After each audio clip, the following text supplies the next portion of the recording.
Bien, hoy entonces nos corresponde estudiar el segundo libro de Rey, ¿no es cierto? Y la semana pasada habíamos visto junto con Anthony y con Esteban el capítulo 5, ¿cierto? Que básicamente es la historia de la curación de Naamán el sirio. Y bien, ahora vamos a ver, en realidad no vamos a leer todo el capítulo 6, porque la parte final del capítulo 6 comienza una historia que es autónoma, si se quiere, con el capítulo 7. Así que esa parte lo veremos la siguiente semana. Pero hoy vamos a ver hasta el versículo 23, si no me equivoco, del capítulo 6. Y no por eso, digamos, hay menos que estudiar. En realidad hay bastante. Esta es una, digamos, son dos episodios aquí, ¿no es cierto? El uno es el famoso episodio en donde Eliseo hace flotar el hacha. Y el segundo es de cómo un rey de Siria busca la vida de Eliseo y cómo él, pues, finalmente hace un milagro para salvarse y todo aquello. En fin, entonces vamos a ver.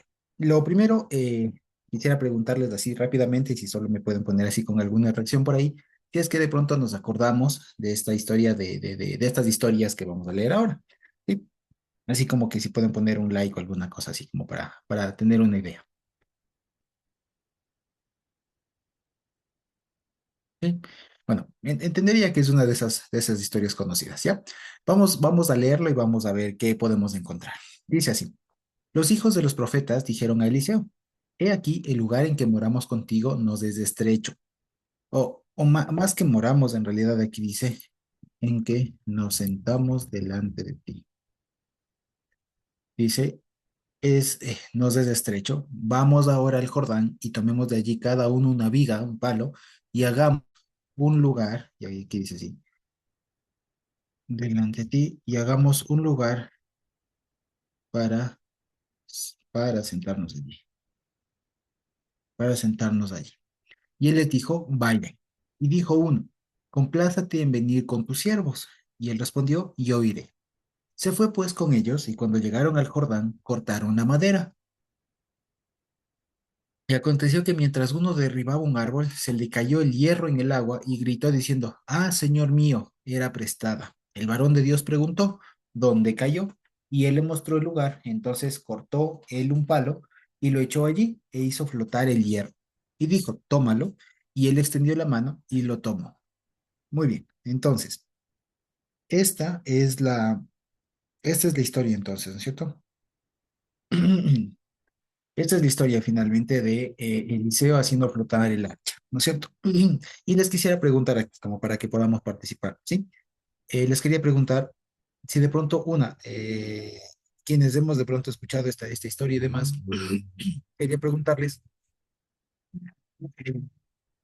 quería preguntarles qué se suele enseñar o qué se suele decir a propósito de esta historia. ¿Sí? ¿Qué se suele decir o qué hemos aprendido o qué se ha dicho o qué hemos podido aprender de esta historia? Les quería preguntar. ¿Quién se anima?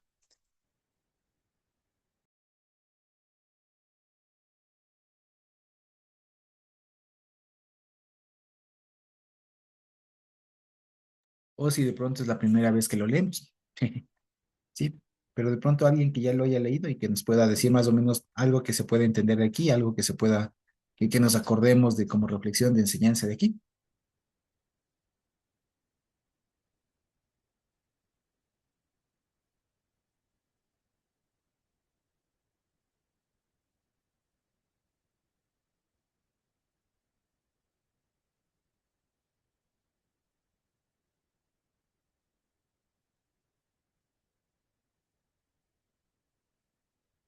¿Alguien? ¿O todos leemos esto por primera vez?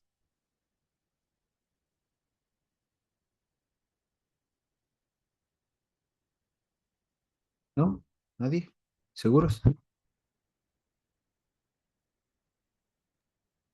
que era ¿Seguros? un, que era un milagro más que hacía Eliseo. Ujú. Bueno, así era como lo entendíamos antes. No sé si está bien. Era un milagro que se manifestaba nuevamente Dios a través de Eliseo. Ujú. Muy bien. Muchas gracias, Marlenita. ¿Alguien más?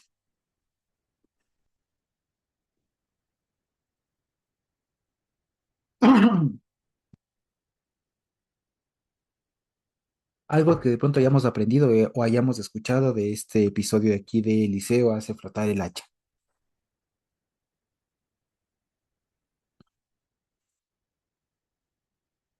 ¿Alguien más por ahí? ¿Levantó la mano alguien? Sin miedo, sin miedo. ¿Quién más se anima? O de pronto les pregunto yo. Norita, de pronto por ahí con los que están, si es que están. ¿Qué han escuchado? ¿Qué han sabido de esto? Sí, aquí estamos. Ajá. ¿Qué han escuchado? ¿Qué es esto? No la había escuchado la enseñanza, la verdad. ¿No? O sea, sí, sí había Totalmente. escuchado la historia, pero no la enseñanza. O sea, Mm, de la reflexión de este pasaje, no. ok, No sé. vale, de acuerdo. Estamos aquí con un problema también técnico. Si les escucho el eco, no hay problema.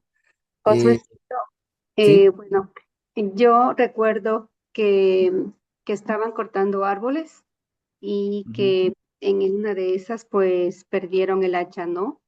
Y el hacha cayó en el agua. Y el hacha es un instrumento muy valioso para ellos, ¿no? Porque no es que tenían tampoco muchas armas, ¿no? Para hacer ujú, esa tarea. Entonces se quedó sin ese instrumento y en eso Eliseo milagrosamente pues le hace flotar, o sea, recupera, ¿ya? ujú, Pero ahorita leyéndole no me había dado cuenta que los hijos de los profetas, o sea, que el lugar donde estaban como estrechos y que la intención con la que fueron a cortar los árboles era para hacerse moradas, para hacerse casas, ¿no? Para ampliarse, para estar un poco más cómodos, ¿no? Para suplir una necesidad.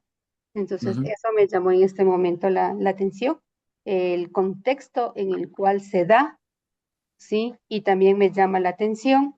O sea, no entiendo si es que toda el hacha perdió o solamente fue el filo metálico el que se salió, porque Eliseo coge y bota un palo y echó allí, dice, e hizo flotar el hierro, el ujú, metal del hacha. Entonces, no sé si es que solamente el hierro del hacha se soltó o fue todo con el mango, ¿no? No, eso no me quedó claro. Y sí, muy interesante el poder entender el contexto en el cual se da esto que parece como muy sencillo a nuestros ojos en esta realidad actualmente, ¿no? Pero en ese tiempo, pues no, definitivo. muy bien. Les quisiera preguntar otra cosa más. ¿Cuántos de ustedes comparten lo que dice Dianita o de lo que se ve? ¿Cuántos de ustedes creen o consideran que el motivo de ir a buscar leña, madera, es porque era solucionar una cuestión habitacional? O sea, porque no había espacio y querían construir más casas, más habitaciones. ¿Creen eso todos o se puede entender alguna otra cosa? ¿Qué dicen ustedes? A ver, les pregunto. ¿Qué opinas, Alexita? ¿Cuál es el asunto? ¿Es que ya no tenían dónde vivir o era de pronto alguna otra cosa más? ¿Qué opinas? Mira, em, me parece que siempre creo que había una enseñanza como una de milagro, Ujú, otra de como profecía, algo.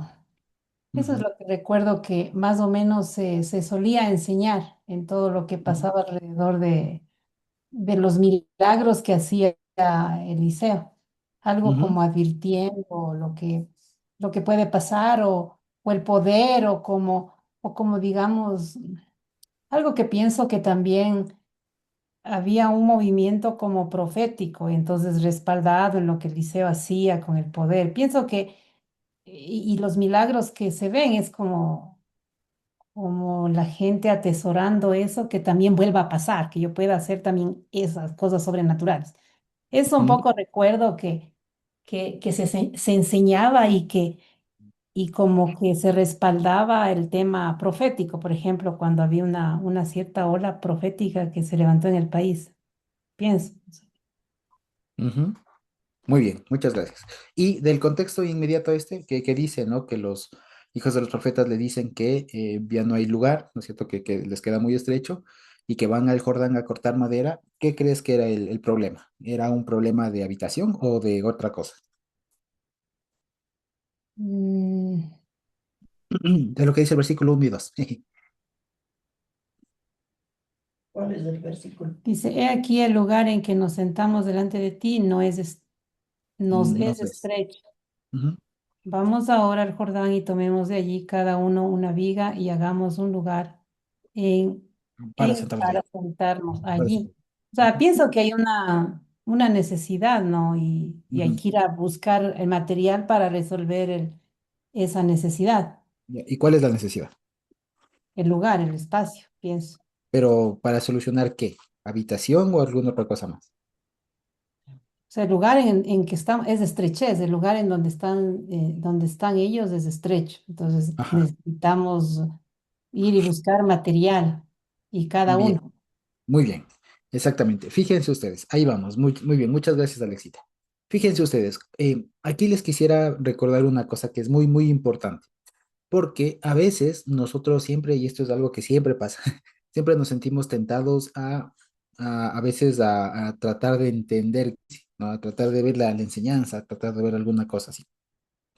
Y resulta que, como bien lo dijo Dianita, no me había dado cuenta de algunos detalles antes. Ahorita leyendo, caigo en cuenta de ciertos detalles. Entonces, eso es lo primero que hay que hacer siempre. Entonces, hay que tener súper clara la historia para después, con eso bien claro, ahí sí tratar de ver qué concuerda y qué no. O sea, qué quiere decir una cosa y qué quiere decir otra. Porque si no, después es cuando ahí, digamos, y a partir de esta falla, digamos, es que a veces se suele tener un poco de conclusiones un poco, no necesariamente incorrectas, pero sí a veces descontextualizadas, ¿no? Entonces, ¿cuál es el asunto acá? El asunto acá es que lo primero, si se quiere así metodológicamente hablando, estos son apenas 6 versículos, 7 versículos. Es una historia de 7 versículos, es muy chiquita, pero es muy importante que sepamos aprovechar, digamos, saborear todos los elementos.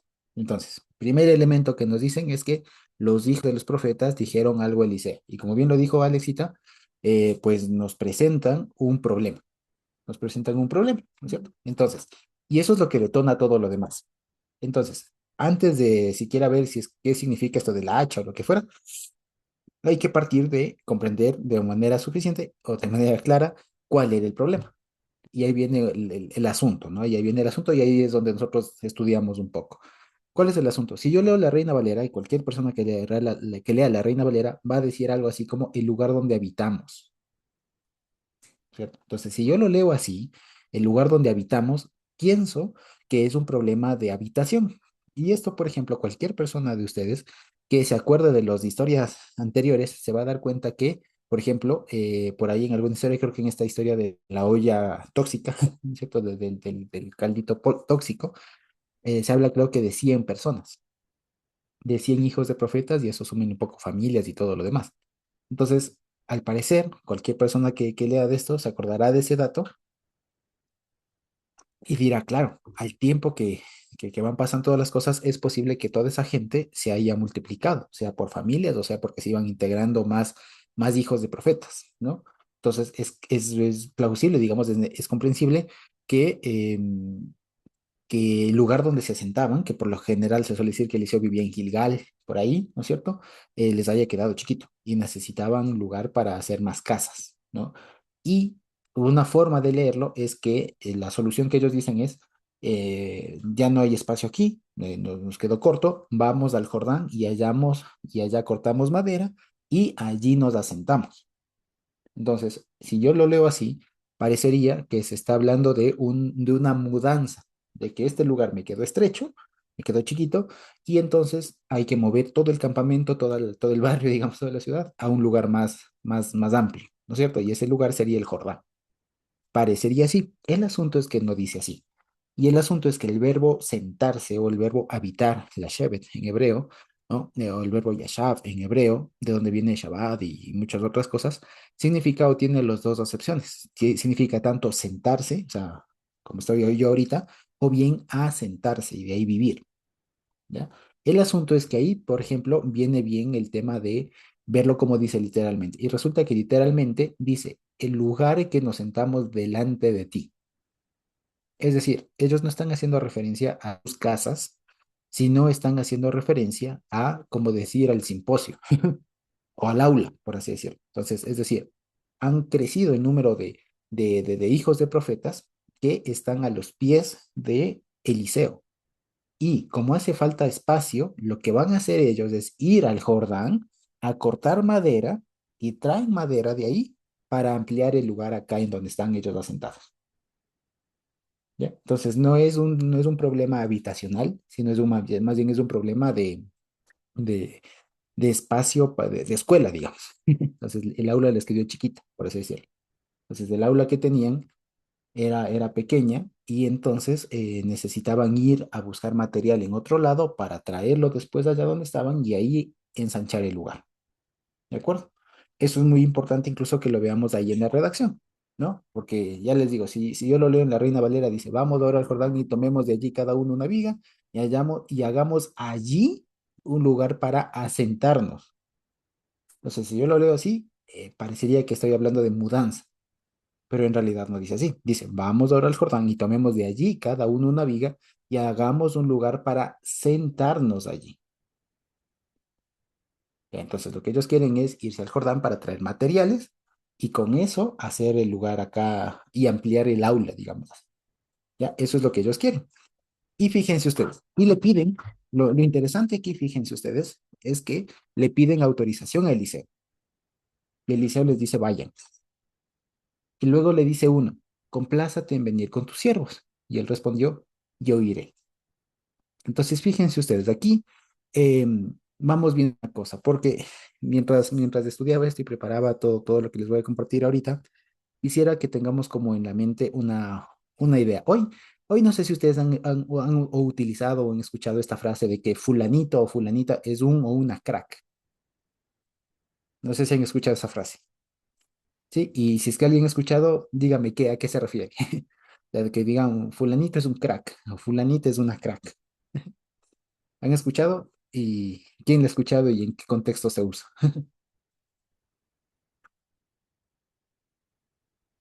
Yo, Brian, ¿qué tal, amigo? ¿qué tal? Crack, generalmente en el sentido ya de la sociedad normal, se utiliza cuando eres tan bueno en lo que haces que básicamente nadie puede hacerlo de la misma manera o de igual forma. O sea, es una eminencia, en otras palabras, en cualquier Ujú, tipo de cuestión que sea, juegos, deporte, trabajo, análisis, lo que sea. exacto. Muy bien, precisamente. Alguien puso algo en el chat. Dice, alguien que domina algo, exactamente, un tema. Especialmente un crack es alguien que ante un problema difícil le encuentra la solución. Es alguien que, por eso un crack, porque le craquea, le logra sortear el problema, ¿no? Es un crack en ese sentido. Entonces, resulta, y esta es la idea que quería tenerlo así, hablando en términos muy actuales, ¿no? Bueno, resulta que Eliseo era un crack, ¿ya? Por lo siguiente, aquí vamos a ver, y todo el tema, todo este pasaje, lo que vamos a leer ahora, le podemos abordar desde la perspectiva de que a Eliseo se le presentan problemas, uno tras otro, un problema tras otro, un problema tras otro, que uno diría ya, ¿no? Pero Eliseo era un crack. Es decir, le ve el problema y él da con la solución adecuada al problema. ¿Ya? Entonces, fíjense ustedes, aquí es interesante porque los hijos de los profetas le presentan un problema, pero con una solución. Entonces, fíjense, eso es lo interesante acá. Le presentan el problema. El lugar que nos sentamos delante de ti nos es estrecho. Problema. Y acuérdense ustedes que los hijos de los profetas no eran ricos, en realidad era una clase social muy pobre. ¿Ya? Que dependía de donativos, de cosas por ello, o sea, era una clase social bastante pobre, ¿ya? No eran ricos, no eran nada así, ¿ya? Entonces, el hecho de que les quede estrecho, ¿ya? El lugar donde estudiaban, el lugar donde Eliseo les enseñaba y todo lo demás, era un problema, porque ¿cómo construyen? ¿Ya? Y eso, por ejemplo, es un problema al que se enfrentan incluso hasta nuestros días muchas iglesias, ¿no? Que gracias a Dios van creciendo y ya el local les queda chiquito. Y es un problemón, sea comprar un nuevo terreno, sea ampliar el que ya tienen, sea arrendar un lugar más grande, es un problema, ¿ya? El asunto es que aquí los hijos de los profetas le dan una solución. Vamos a ir al Jordán, allá cogemos madera y traemos acá y hacemos la ampliación. ¿ya? Y Eliseo les dice, vayan. Es decir, me gusta la solución, estoy de acuerdo, vayan, ¿ya? Alguien le dice, por favor, ven con nosotros, ¿no? Y él les dice, está bien, voy. Y aquí siempre se ha dicho que por qué va a Eliseo, ¿ya? Y esto es lo interesante, esto es lo interesante. Esta historia contrasta y tiene algo en común, un algo en común con la historia de Naaman. Y ahí les quisiera preguntar, ¿qué tiene? Es algo bien obvio, es algo bien obvio. ¿Qué en común tiene la historia de Naaman con esta historia? Es algo bien, bien sencillo, no, no piensen en cosas así complicadas, es lo más sencillo.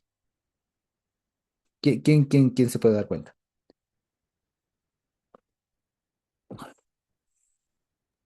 Que se sumergen en el agua. Caliente, caliente, Mamá en el agua y se cayó el hacha en el agua. caliente, caliente, por ahí va. No es tanto eso de sumergirse y tal, pero por ahí va. Ah, de Jordán. Exactamente, el río Jordán. Eso es lo que tienen en común, ¿ya? Eso es lo que tienen en común, que estos dos eventos suceden en el río Jordán. Naamán fue al río Jordán a sumergirse y van al río Jordán, a la ribera del río Jordán, a obtener madera, ¿ya? Y fíjense ustedes, aquí a partir de ese punto de conexión de las dos historias de inmediatas se puede extraer una cosa interesante.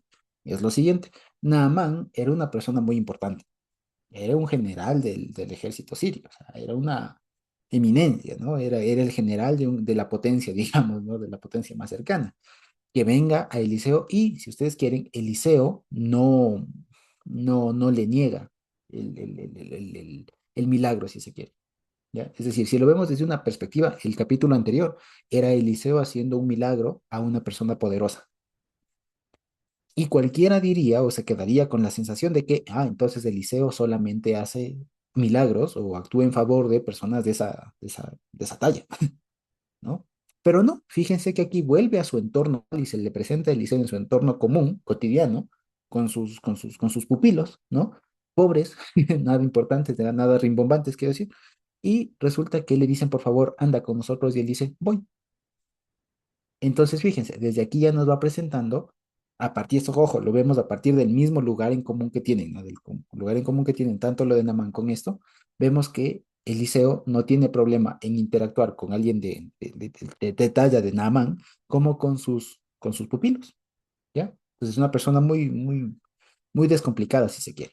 O sea, al que es importante le trata con la misma importancia con que trata a alguien pequeño, si se quiere.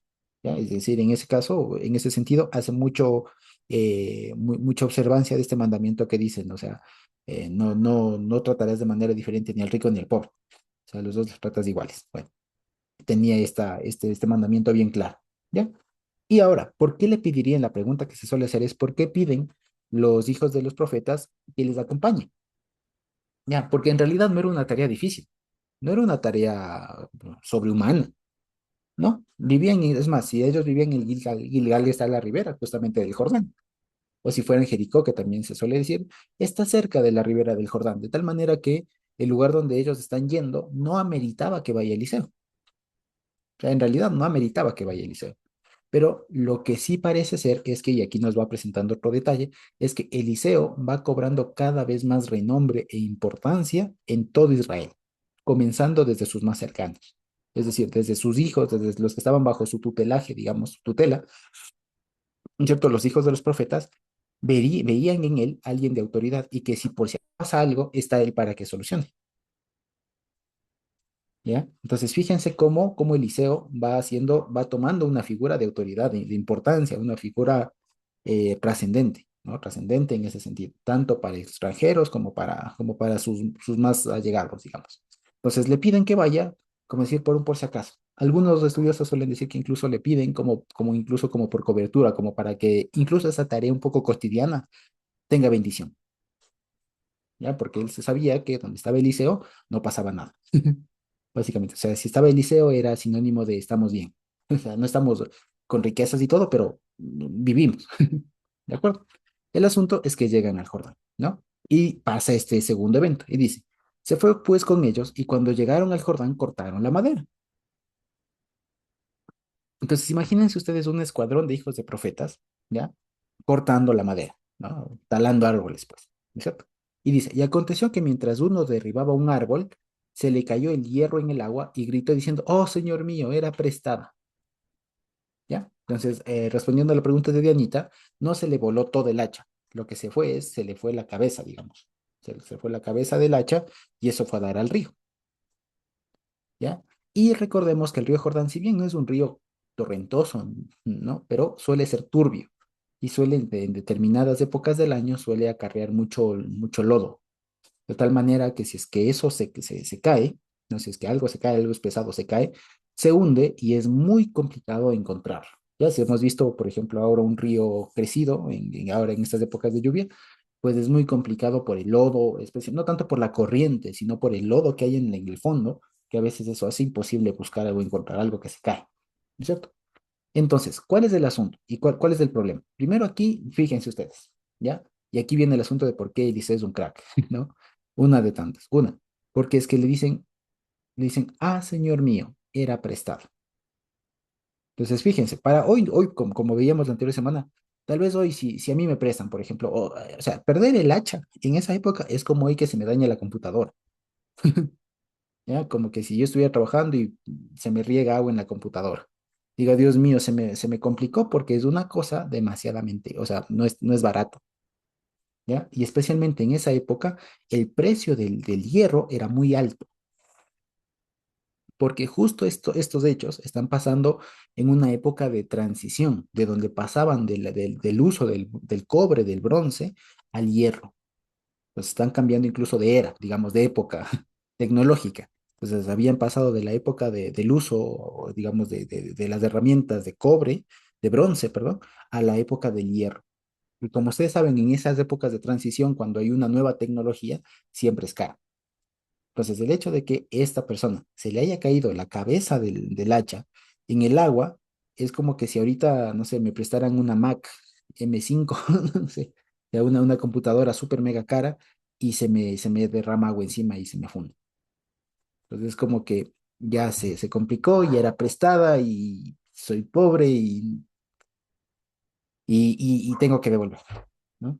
Entonces, se complicó la vida de esta persona. Hoy nosotros diríamos, era un hacha. Ya, pero en esa época, en la condición de ellos, era un problemón. Y además era prestada. ¿Ya? Entonces el tema es que estaba en aprietos de esta persona. ¿Ya? Fíjense ustedes, entonces, fíjense.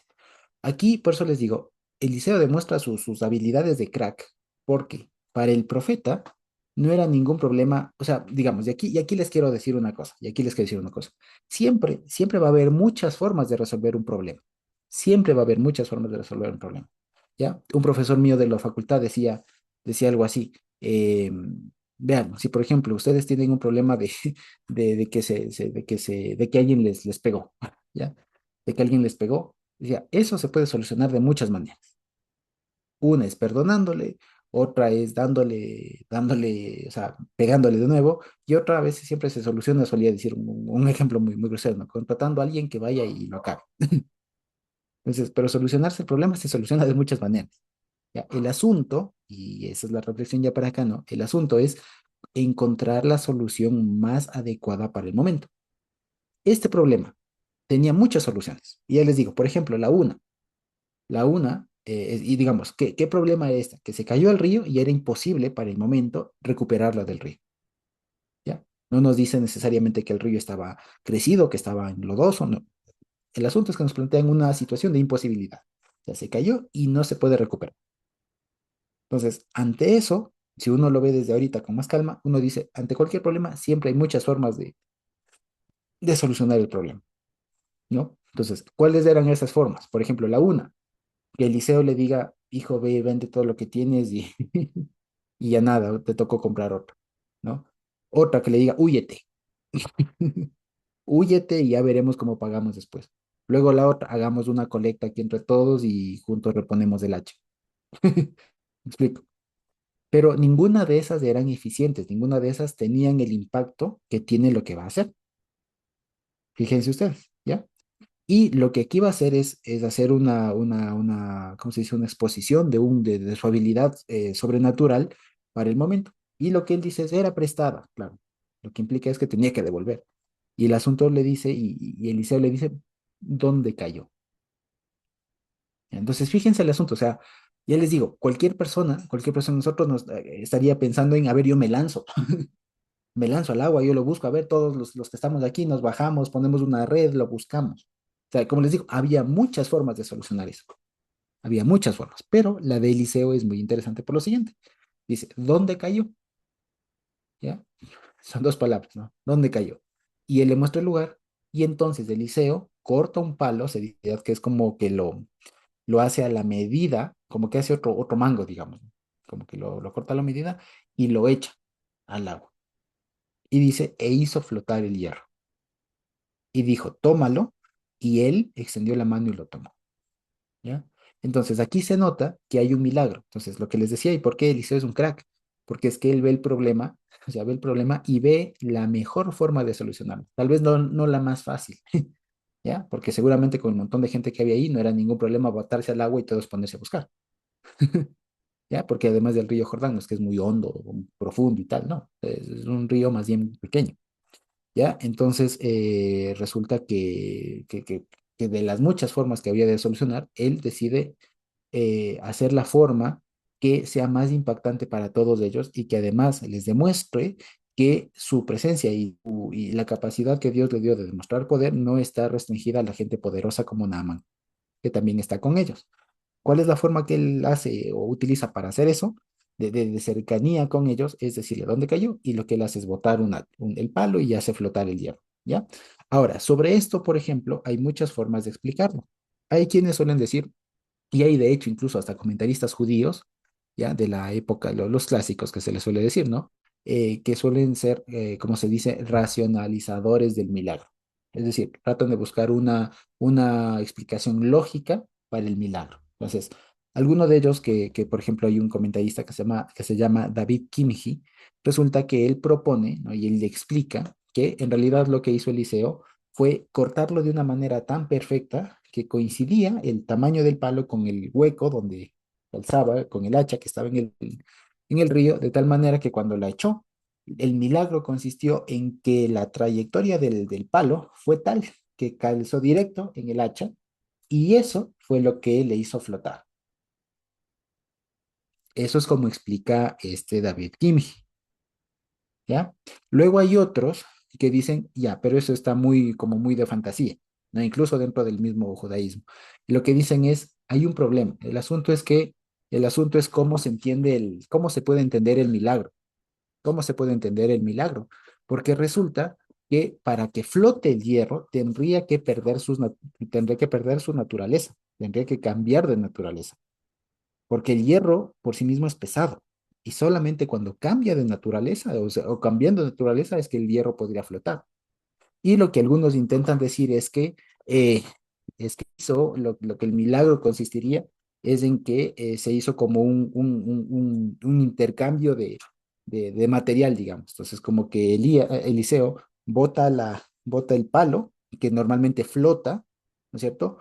Y lo que causó es que el palo que botó se hunda y que el hierro flote. Entonces, como que hizo como una especie de intercambio de objetos, si se quiere, ¿ya? Algo así lo tratan de explicar. El asunto, más allá de todo eso, no es tanto en determinar qué pasó, si por qué flotó el hierro, si puede flotar el hierro o no. El asunto es que aquí se hace o incluso así es que fue con el palo y lo levantó alguna cosa.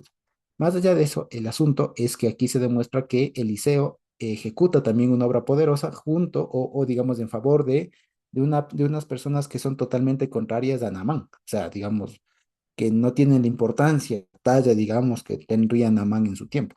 ¿Ya? Eso básicamente. Entonces, esta historia, digamos, más allá del milagro y todo eso, nos presenta a un Eliseo que sabe identificar el problema. El problema era que él tenía que devolver el hacha y que además de él usa ese momento, ese evento, ese problema, para demostrar que también puede ejecutar un milagro o demostrar el poder que Dios le dio, digamos, incluso con las personas humildes como los hijos de los profetas. Con eso se ve que Eliseo tenía, digamos, proximidad con ellos y la obra del Señor, digamos, o el poder del Señor no estaba limitado o era exclusivo solamente de los ricos, de Naamán, ¿no?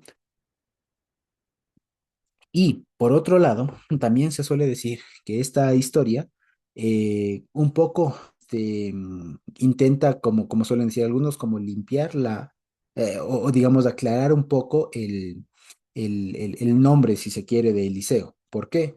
Porque en el capítulo anterior, el siervo de él, Gehazi o Giesi, como le traducen en español, terminó siendo maldito, ¿no es cierto? Terminó con una maldición, si se quiere, con una consecuencia de su mal actuar, pero que fue dada o pronunciada por Eliseo, ¿cierto? Cuando le dijo, tú, la lepra de Naamán, por todo lo que has hecho, se te pegará a ti y a toda tu descendencia y tal. Entonces, parecería, fíjense ustedes, y el capítulo anterior termina con esta sentencia negativa, ¿no? Que fíjense, si lo vemos desde una perspectiva diferente, el capítulo 5 de Segundo de Reyes tranquilamente se puede leer como Eliseo decide o prefiere ayudar a alguien poderoso, ¿no?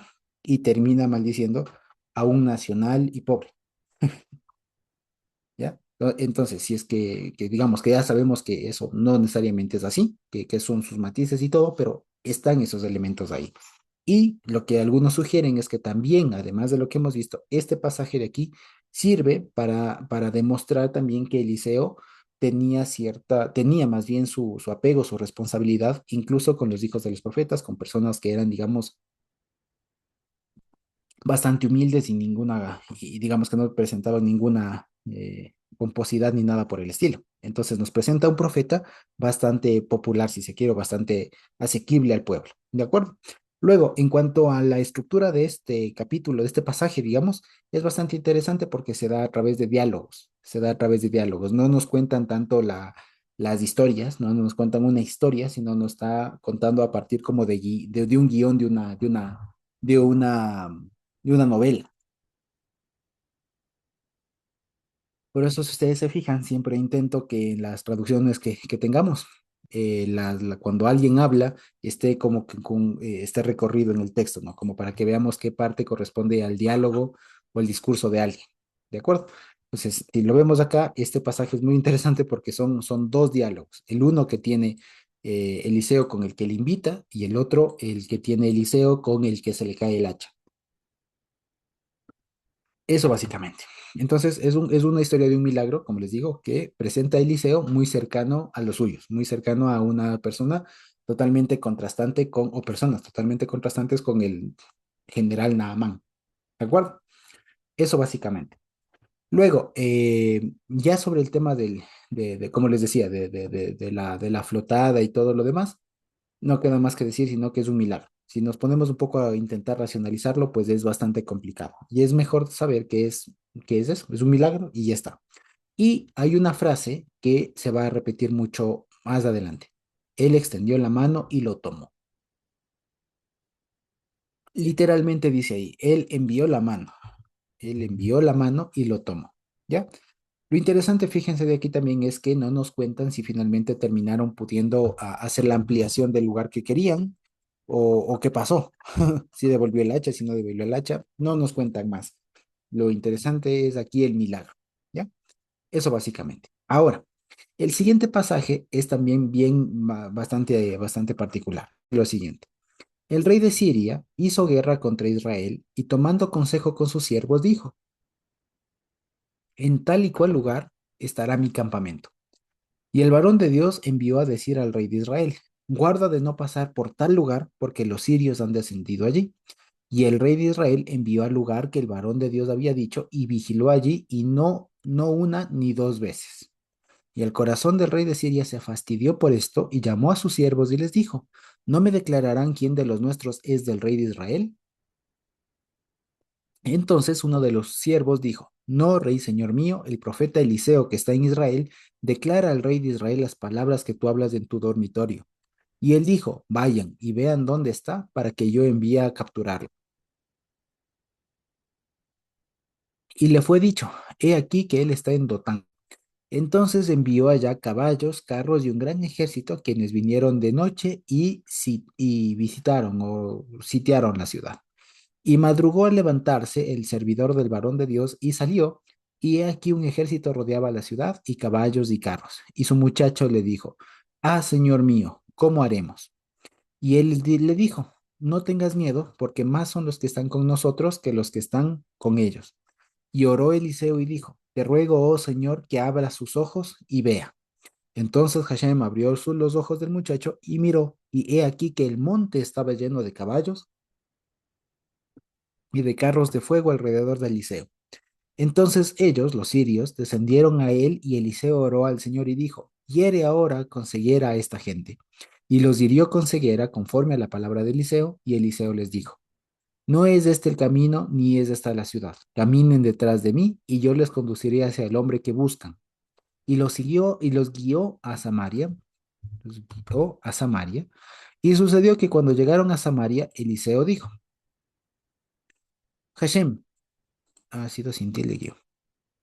Sí. Ya, Hashem, abre los ojos de estos y vean. Y Hashem abrió sus ojos y miraron. He aquí que estaban en medio de Samaria. Cuando el rey de Israel los vio, dijo a Eliseo, ciertamente los heriré, padre mío.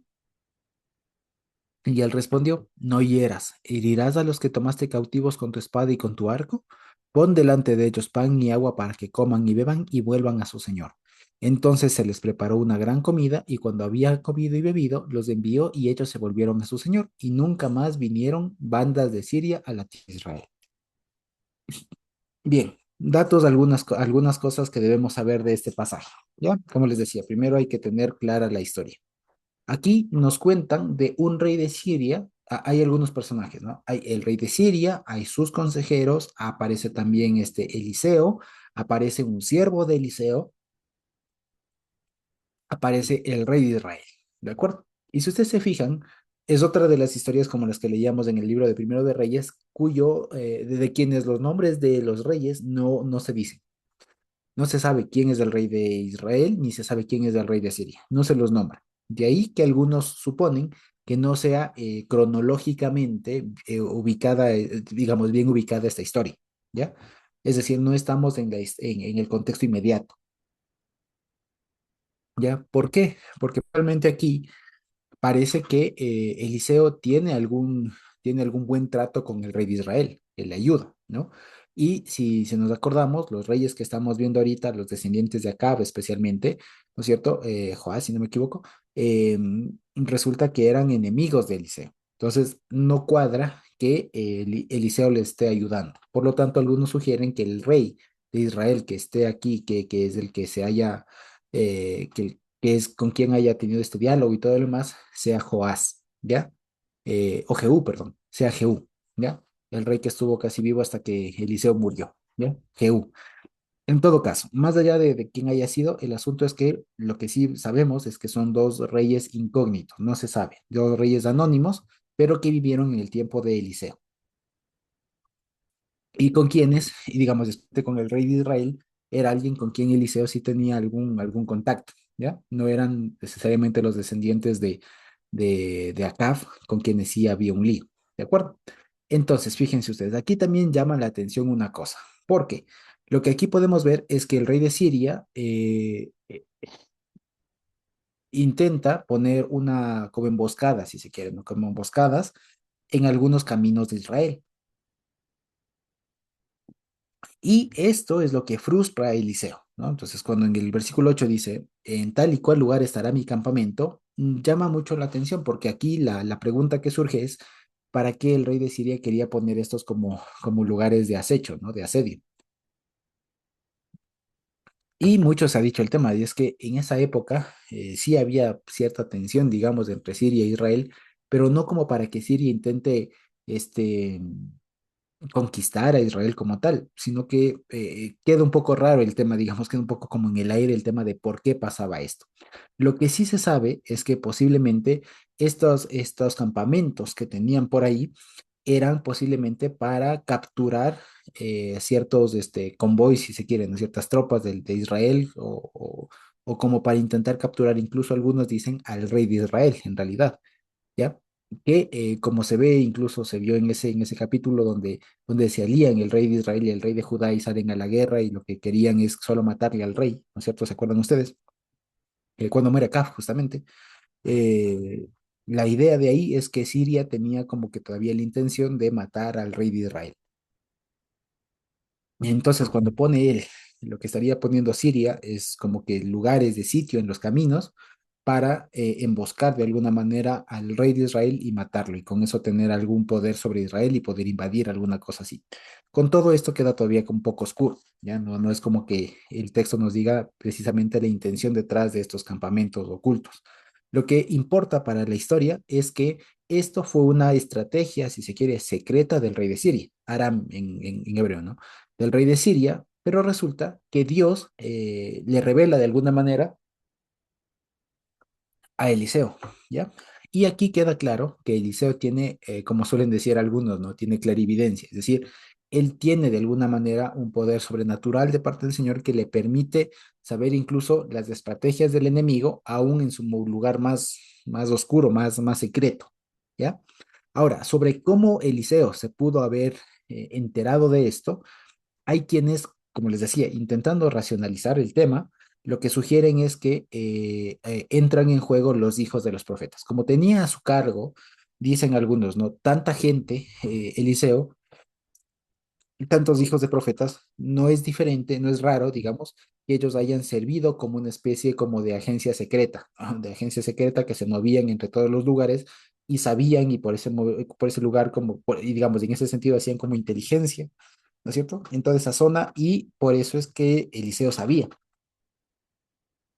Pero esta propuesta son apenas suposiciones o hipótesis que lanzan algunos estudiosos que, digamos, tienen algo de sentido, ¿no?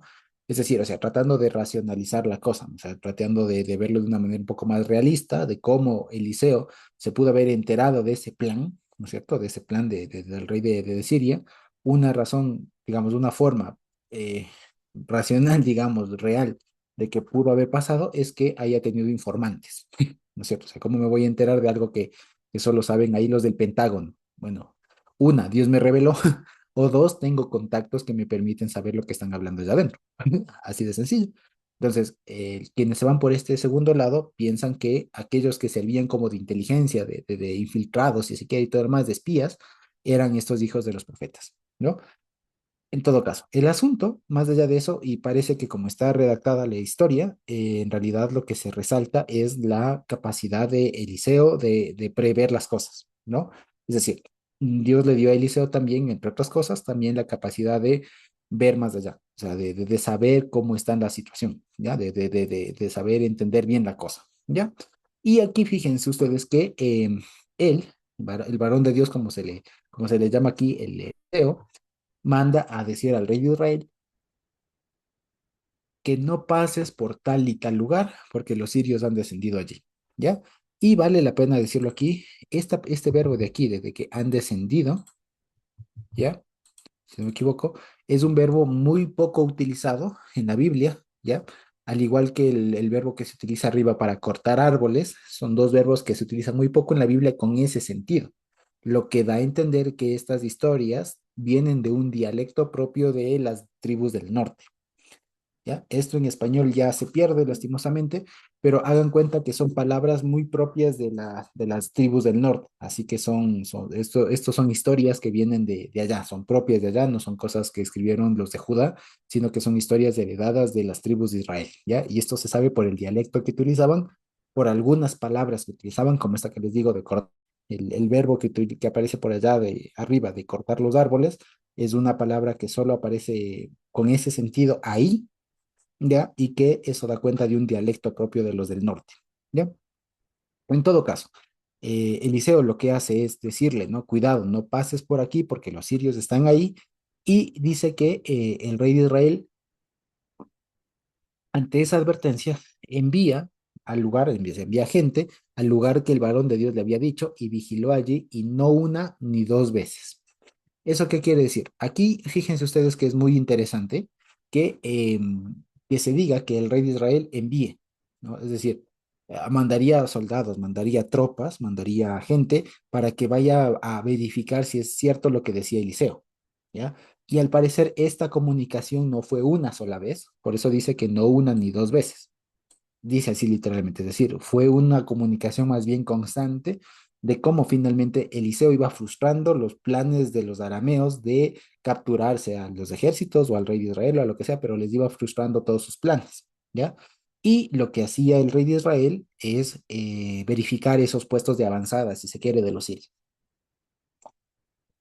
Ante esta frustración de los planes, ¿no es cierto? Dice que el corazón del rey de Siria se fastidió, literalmente dice que se puso como una tormenta, ¿ya? Entonces se fastidió, se enojó mucho por esto y llamó a sus siervos y les dijo, y él sospecha de traición, por eso les dice, no, no me declararán quién de los nuestros es del rey de Israel, es decir, básicamente díganme quién es del soplón, no díganme quién es del espía, ¿ya? Y uno de sus siervos le dice, no, señor rey mío, el profeta Eliseo, que está en Israel, declara al rey de Israel las palabras que tú hablas en dormitorio. Así le dice ya en lenguaje actual, ¿no? Es decir, no, señor, no es que nadie de ninguno de nosotros está soplando, está contando, no está revelando el secreto, no. Lo que pasa es que hay un profeta en Israel, Eliseo, que él tiene un poder para saber lo que tú hablas incluso en tu dormitorio. Fíjense, entonces, este dato de aquí nos da nos da cuenta de cómo ha crecido la fama de Eliseo en esa época. Porque acuérdense que con Naamán, apenas una criada y además que venía de los israelitas, era la que sabía de Eliseo. Pero a este momento, uno de los siervos del rey, uno de los siervos del rey, ya sabe que hay Eliseo. Entonces, la fama de Eliseo, sea por el propio Naamán que fue a contar, sea por lo que sea, pero el tema es que la fama de Eliseo ya se divulgó incluso hasta por Siria, ¿ya? Hay algunos, vale la pena decirlo, que este de los siervos del rey de Aram, hay quienes sugieren que este siervo era el propio Naamán, por la designación que se le pone, no por el nombre que se le pone, el siervo, ¿ya? Uno de los siervos. Y como arriba se le había puesto que también Naamán era siervo del rey de Aram, entonces algunos piensan que es del mismo. Y algunos intentan hacer una conexión y dicen, claro, es del que tuvo contacto con Eliseo directamente y es del que le dice cómo funciona la cosa. Independientemente de eso, ¿ya? Si el texto lo hubiera querido poner como Naamán, lo hubiera puesto, ¿ya? Entonces, más allá de que podamos suponer o de pronto preferir que sea Naamán, lo cierto y más bien más impacto tiene la historia pensando o dando a entender que es un siervo cualquiera, digamos un siervo cualquiera de los del rey Siria, que llegó a saber la fama de Eliseo. Y esto, como les digo, refuerza la idea de que la fama pasó de un momento a otro, ¿no es cierto?, de que una persona esclava sepa de Eliseo a que un siervo del rey sepa de Eliseo y sepa del poder, digamos, de la importancia que tiene Eliseo en todo este tema, ¿no es cierto? El que le presente, fíjense, como alguien tan poderoso que incluso sabe lo que el rey habla en su dormitorio, ¿ya? En el lugar, en la habitación donde tú duermes, dice literalmente. Y él le dijo, el rey, no, vayan y vean dónde está para que yo envíe a capturarlo. Dice, y le fue dicho, he aquí que él está en Dotán. Dotán está a unos 18 kilómetros de Samaria. O sea, está en Israel y no está muy lejos de la capital. Y dice, entonces envió allá caballos, carros y un gran ejército, quienes vinieron de noche y visitaron o sitiaron y rodearon la ciudad, ¿ya? Entonces fíjense ustedes que esto habla justamente de cómo se daban las conquistas en esa época. Ya, estas acciones de sorpresa, de asedio y todo lo demás se hacían siempre en la noche y esto es real, esto pasaba así. Lo interesante es que aquí hay un paralelismo, digamos, con Eliseo y Elías. Acuérdense ustedes también que a Elías, ¿se acuerdan ustedes que Acab, si no me equivoco, lo mandaban a llamar? Y se acuerdan que vino uno, que lo mandaron a buscar con un ejército de 50, y ni bien estaban llegando, desciende un fuego del cielo y los acaba, viene un segundo y lo mismo, y viene un tercero y le dice, Señor, antes de que me mates, por favor, y tal. Bueno, resulta que hay una semejanza ahí porque también hay un rey que en su momento le perseguía a Eliseo, Acab, y a Elías, perdón, y ahora es el rey de Siria el que persigue a Eliseo. La diferencia es que el uno fue un rey propio y el otro era un rey extranjero, pero básicamente vivieron la misma situación, que un rey les persiga. La diferencia entre Elías y Eliseo, y por eso es que Eliseo viene siendo un poco mayor que Elías, es que Eliseo no huye. Eliseo es mucho más valiente, tiene mucho más coraje. Elías sí huyó, tuvo miedo y todo lo demás. En cambio, Eliseo no. Él tenía otra perspectiva. Él tenía otra perspectiva de las cosas. ¿ya? Y fíjense ustedes que él bien manda carros, caballos, un gran ejército, todo lo más, y sitian la ciudad. Desde ya se advierte, y cualquiera de nosotros sabría, digamos, o digamos, nosotros en primer momento cuando uno lee esto, ¿no es cierto? Uno que tiende a preocuparse por Eliseo porque dice, híjole, le mandaron todo un arsenal, todo un ejército para capturarle, y pobre Eliseo, el que no tiene ni una espada ni nada como para defenderse, ¿qué le va a pasar? Pero si nos ponemos a pensar, resulta que ya se estableció que Eliseo sabe todo lo que el rey está diciendo, incluso en su lugar más secreto. Por lo tanto, ¿acaso Eliseo no sabría que iban a venir contra él? Es decir, esta estrategia que prepara el rey de Siria es inocua, o sea, está destinada a perder, ¿ya? Está destinada al fracaso. ¿Por qué? Porque ya se sabe que Eliseo sabe lo que está pasando ahí en secreto. Entonces, si es que él sabe, si es que Eliseo está al tanto de lo que el rey de Siria está planeando, puede él mover al montón de ejército al ejército más grande que quiera, que va a ser inoficioso, o sea, no va a servir de nada. ¿De acuerdo?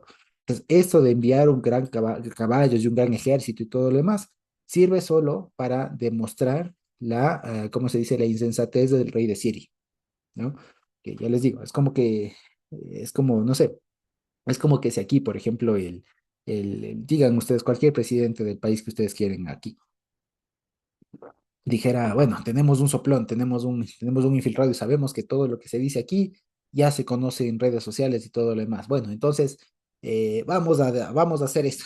O sea, cualquier estrategia que uno diga, si ya sabe que uno tiene un hueco, que uno está siendo observado, o sea, que no es secreto, pues, o sea, tendría que cambiar todo el tema de seguridad y todo lo demás como para pretender que eso sea efectivo. No sé si me explico, ¿no es cierto? Entonces, lo mismo. Por eso es que se ve que toda esta operación que emprende el rey de Siria es ineficaz. O sea, no va a servir para nada, porque resulta que por más ejército que mande, pues Eliseo, perdón, ya sabía que eso se venía. Entonces, es una estrategia, pero absurda, si se quiere. ¿De acuerdo? Entonces, en todo caso, llega eso. Y llegan en la noche y les rodean toda la ciudad. Y dice el 15, y madrugó al levantarse el servidor del varón de Dios, este ya no sería Gehazi o Giesi, sería otro, ¿cierto? Dice, y salió, y he aquí un ejército rodeaba la ciudad, y caballos y carros. Y su muchacho le dijo, ah, señor mío, ¿qué haremos? ¿Qué haremos en lugar de qué? ¿Qué haremos? Y él le dijo, no tengas miedo. Exacto. Y él le dijo, no tengas miedo, porque más son los que están con nosotros que los que están con ellos.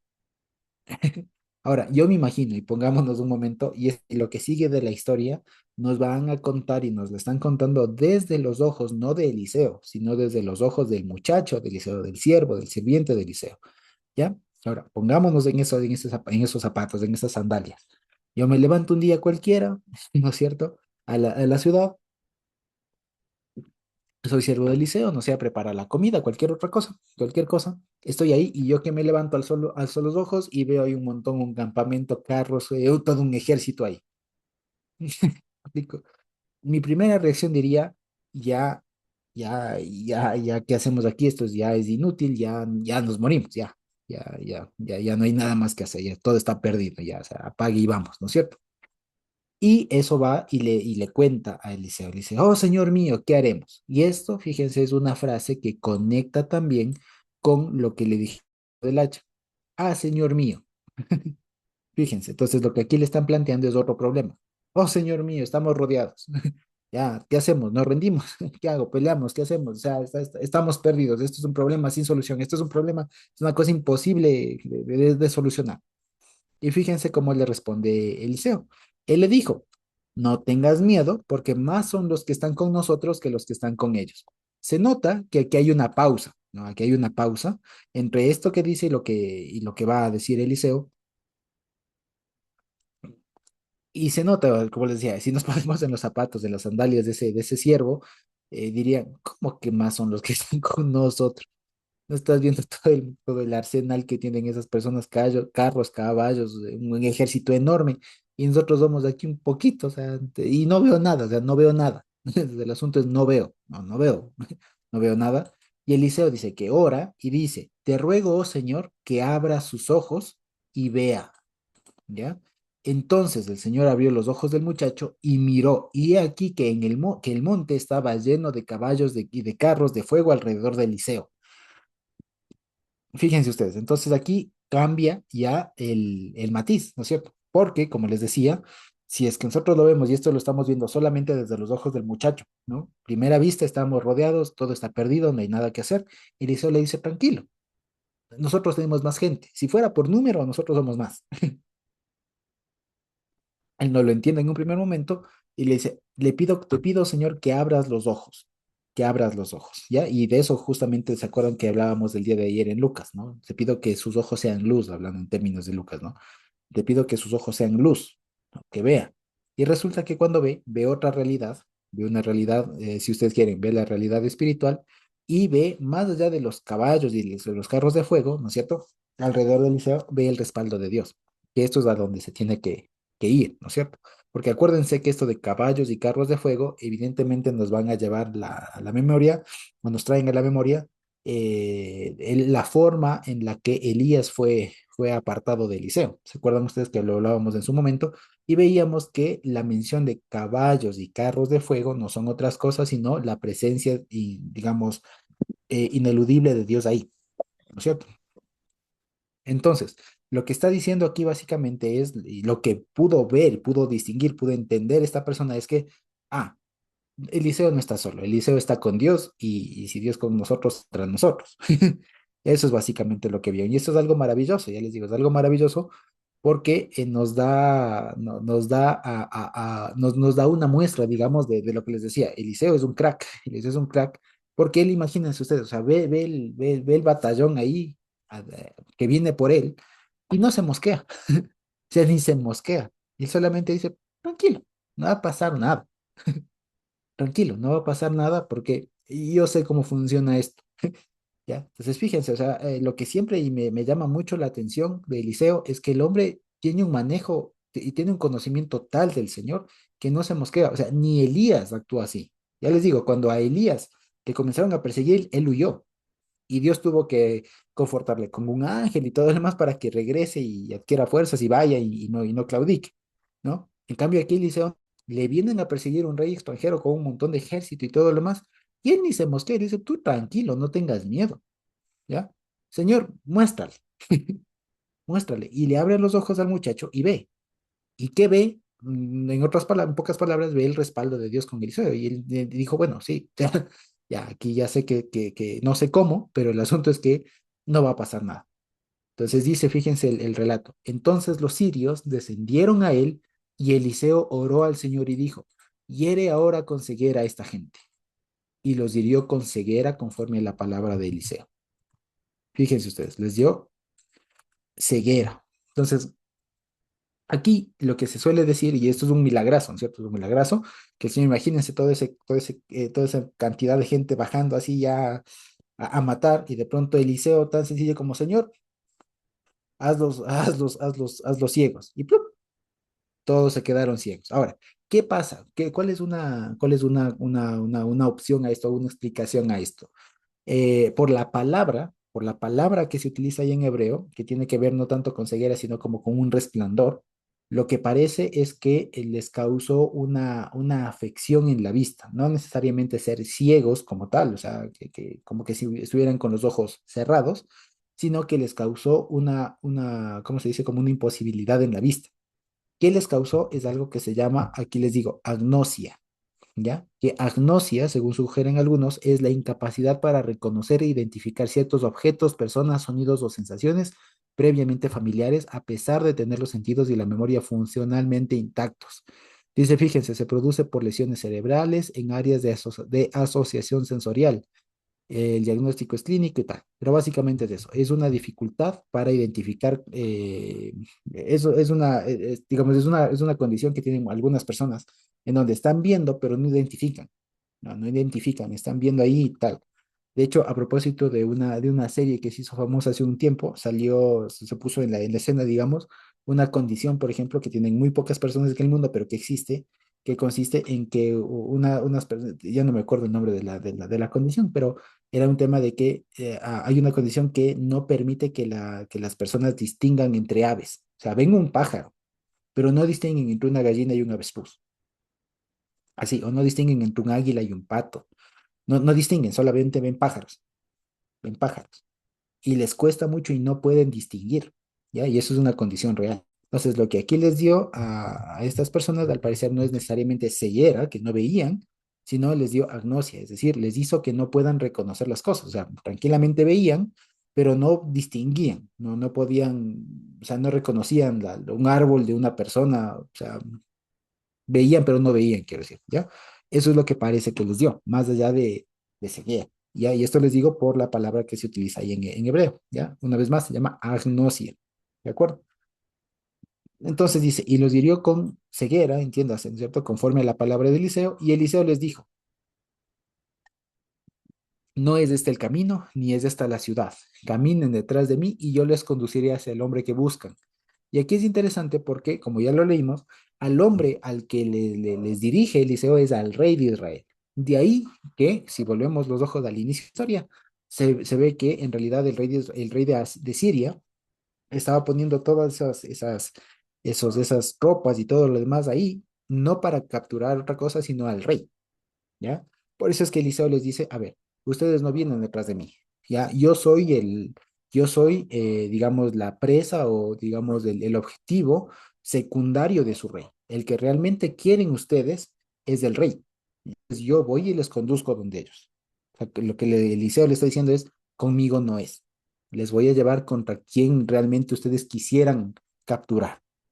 Y dice, y los guió a Samaria, y sucedió que cuando llegaron a Samaria, Eliseo dijo, Hashem, abre los ojos de estos y vean.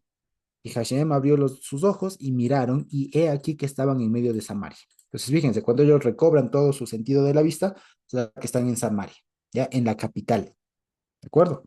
Dice el 21, cuando el rey de Israel los vio, dijo Eliseo, ciertamente los heriré, o algunos ponen, "No, los mataré, padre mío, ¿ya? Y de hecho, por esta frase de que le reconoce el rey de Israel como padre mío, se sabe que no es uno de los descendientes de Acab, ¿no? Seguramente fue Jehú. Ahora, ciertamente los mataré, los heriré, les daré muerte. Y él respondió, no des muerte, no los mates, no los hieras. Y les pregunta, ¿herirías a los que tomaste cautivos con tu espada y con tu arco? Y la respuesta aquí es una respuesta obvia, es sí, a los que tú capturaste. ¿Sí? Lo que aquí Eliseo le está diciendo es, tú no puedes matarlos. Tú en todo caso puedes disponer de la vida de aquellas personas que tú hayas capturado. Como estos no fueron capturados por ti, no tienes autoridad, no tienes competencia para decidir su futuro. Por eso les dice, pon delante de ellos pan y agua para que coman y beban y que se vuelvan a su señor.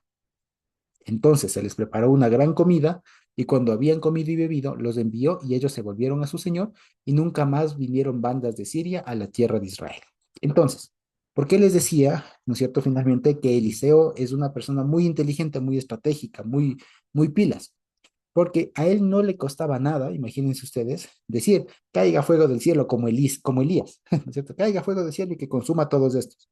No, porque ya le pasó a Elías. ¿Se acuerdan ustedes que cuando Elías le vinieron a buscar de 50 y 50, no era ningún problema para el rey seguir mandando gente, ¿no es cierto? Entonces él sabía que esa no era la forma de solucionar el problema. Y la forma de solucionar el problema era haciéndoles ver a estos soldados de aquí el poder que había en Israel, haciéndoles probar a ellos. Imagínense ustedes lo que es que alguien, ¿no es cierto? Un señor ya, imagínense un Eliseo más maduro, ¿no es cierto? Que simplemente ore y diga, Señor, dale ceguera, y de pronto, ¡pum! Todos ahí confundidos o ciegos, lo que haya sido, todos ahí ciegos. Y que se dejen guiar y que ellos cuando recobren la vista están en la capital, están rodeados, están ahí a disposición del enemigo y que el enemigo les perdone, les dé de comer y les mande a su Señor. Entonces, imagínense lo que es. Imagínense el golpe que es eso.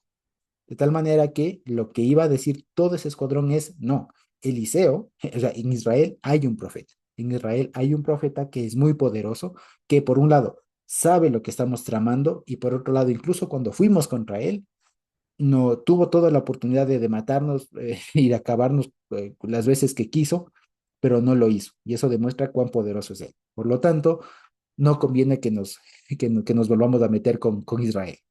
Fíjense ustedes, como les digo, este problema, el tema de los asedios, de las acechanzas que estaba con Siria, se podía solucionar de muchas maneras. Se podía solucionar enfrentándole directamente, yéndose a guerra, acabando un montón, haciendo unas estrategias, digamos, identificando si ya Eliseo sabía los lugares donde estaban, bastaba de pronto con ir con el ejército de Israel y acabarles en todo ese momento. Había muchas formas de solucionar el asunto, pero la más efectiva, ¿no?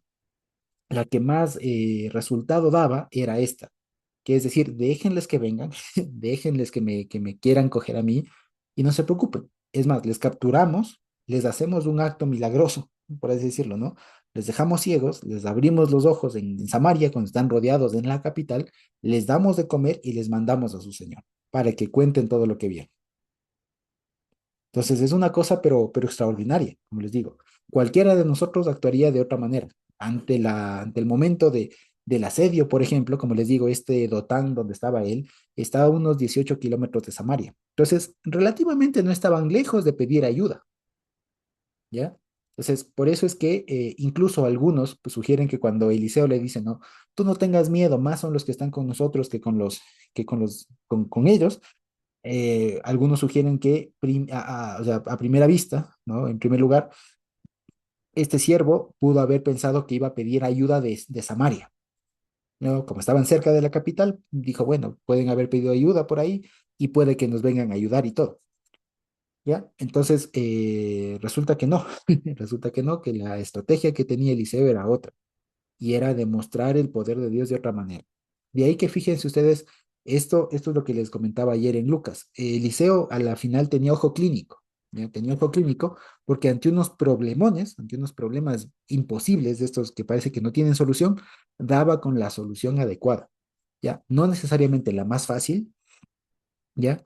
Pero daba con la solución más idónea para el caso. Que siempre, si ustedes se fijan en todos los lugares y los eventos que actúa Eliseo, no soluciona el problema puntual, no soluciona el problema inmediato, soluciona un problema siempre más de fondo, ¿no? Y eso lo vimos, por ejemplo, ¿se acuerdan ustedes con el tema de la viuda y el aceite? ¿Ya? Claro que solucionó así lo más urgente que era el tema de la deuda, pero lo que promovió es que no se desuna la familia. Lo mismo con lo del hacha. Claro que solucionó a primera vista, digamos así, lo urgente que era el tema de que este señor se quede sin poder pagar un hacha, ¿no? Carísima y todo lo demás. Pero resulta que también además con todo eso solucionó un problema de pronto que podría haber de desconfianza o de generar confianza y de cohesión con su grupo. ¿Ya? Y lo mismo acá. Tranquilamente Eliseo pudo haber acabado, ¿cierto? Que caiga fuego del cielo con toda esa gente, pero no tenía el mismo impacto que hacerles que ellos experimenten todo el poder de Dios, de que se queden confundidos, de que se queden sin vista, de que caminen así un tiempo, de que se vean rodeados, de que les perdonen la vida y que les manden de nuevo. ¿Ya? No era lo mismo. Entonces, fíjense ustedes que Eliseo tenía este ojo clínico para no solucionar un problema urgente, sino un problema de fondo, ¿ya? Y esto, más o menos, esto lo aprendimos hace no mucho con nuestro hijo, con Jesse, porque el pequeño tuvo fiebre, ¿no? Entonces, claro, resulta que a veces los médicos y tal, ¿no? ¿Cierto? Suelen recomendar cosas para la fiebre, ¿no? Entonces le dan ibuprofeno, alguna cosa así, en las dosis que corresponden, pero eso es para bajar la fiebre. Pero el asunto es que la fiebre es solamente síntoma de algo más. Y lo que aquí Eliseo nos enseña es que a veces uno se empecina mucho en solucionar la fiebre, cuando lo que hay que esperar incluso es que pase la fiebre, porque ahí aprendimos una cosa con el guagua, ¿no? Y aprendimos una cosa, es normal en todos los niños y todo proceso de virus y tal, es así, comienza con 3 días de fiebre y a los 3 días de fiebre pasa la fiebre y brota el virus que estaba incubando. Y ahí recién se sabe qué es. Entonces, lo mismo le pasa aquí a Eliseo. Déjenles que venga y ahí vamos a ver qué realmente quieren estas personas y cómo se les ataca. Entonces, como les digo, hay que tener un ojo clínico, como les decía, como de médico, ¿no es cierto? Que permita ver así, como les digo, no solamente lo urgente, porque si yo me quedo solamente con lo urgente, me convierto a la larga o nos convertimos a la larga en bachadores, es decir, en personas que solo van tapando huecos. Entonces, tapo un hueco y mientras tapo un hueco ya me sale el otro. Y mientras tapo ese otro ya me salen dos más. Y así. Y resulta que el problema no era tapar el hueco, sino era levantar todo y reforzar todo el suelo debajo. No sé. ¿Me explico? Entonces, ese es el asunto. Y el problema, digamos, que nosotros a veces tenemos y que yo he visto, es que no estamos acostumbrados a ver un problema así de manera global, sino más bien a ir viendo las cosas según se van presentando, ¿no? Los picos, si se quiere, ¿no? Entonces, claro, las fiebres, por así decirlo. Entonces, uno está acostumbrado, el guagua tiene fiebre, ya, pues, te pasa la fiebre, ya. Cuando vuelve otra vez la fiebre, alguna cosa, ahí se... Entonces, no. O cuando, por ejemplo, algo pasa en familias, en trabajos y todo lo demás, ¿no? O sea, pero solo se actúa cuando realmente es algo así crítico así tal, y a veces no se actúa sobre el problema de fondo. Como les digo, aquí en este caso se pudo haber actuado sobre lo urgente, que era el tema de estas bandas, ¿no? De estas bandas que estaban ahí como asediando y todo lo demás. Y como les digo, o sea, solucionar eso se podía de muchas maneras, pero pero solucionaba el síntoma, ¿no? Pero no la enfermedad. Y aquí con lo que hizo Eliseo, con todo esto, no solamente cargó el síntoma, sino que además atacó directamente la enfermedad y fue tan efectivo que fíjese cómo dice aquí que nunca más vinieron más bandas de Siria a la tierra de Israel.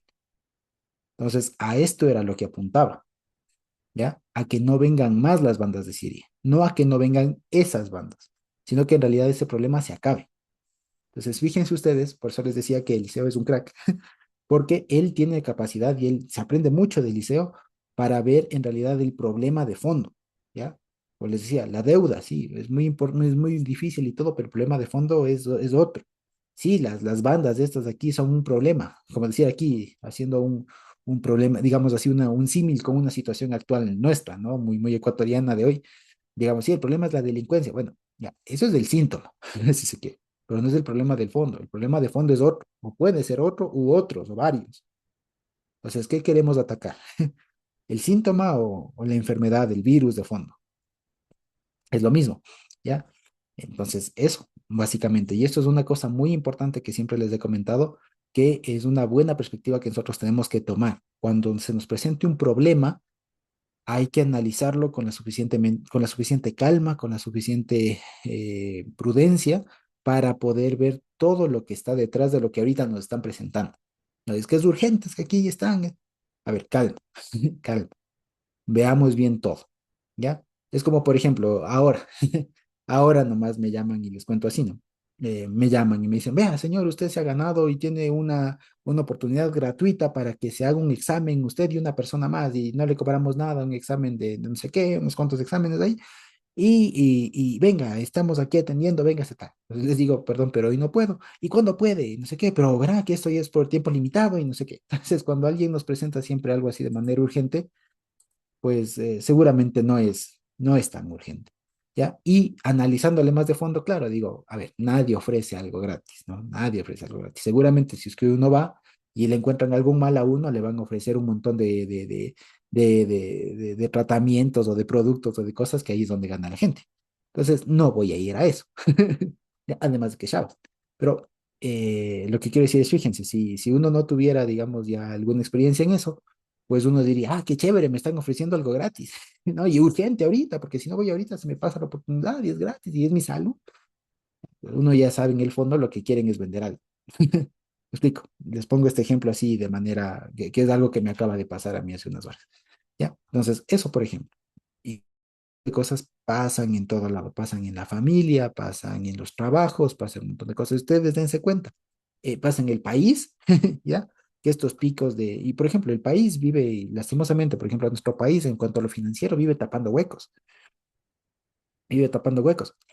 Cada Navidad, cada fin de año, que decir, cada fin de año, el país se endeuda más. ¿Por qué? Porque como no tiene una buena política financiera durante todo el año, se gastan o malgastan la plata o lo que sea con lo que tienen y cuando llega fin de año, cuando tienen que dar décimos y todo lo demás, no tienen plata para nada y piden prestado. Y claro, les viene el préstamo, se alivian, pagan, cubren todo lo demás, pasa enero, febrero, marzo, abril, mayo, junio, julio, llega noviembre, diciembre otra vez. Entonces viven tapando huecos. Y así a veces se viven las empresas, se viven los trabajos, se vive en la familia. Entonces el asunto es, a ver, no hay que tapar huecos, no hay que tapar huecos, no hay que vivir así. Lo que es importante es, como se dice, ¿no? Tomar al toro por los cuernos, que no es lo más fácil, ¿ya? Tomar al toro por los cuernos y ver qué mismo pasa, ¿ya? Y les cuento otra anécdota, otra cosa que nos pasó.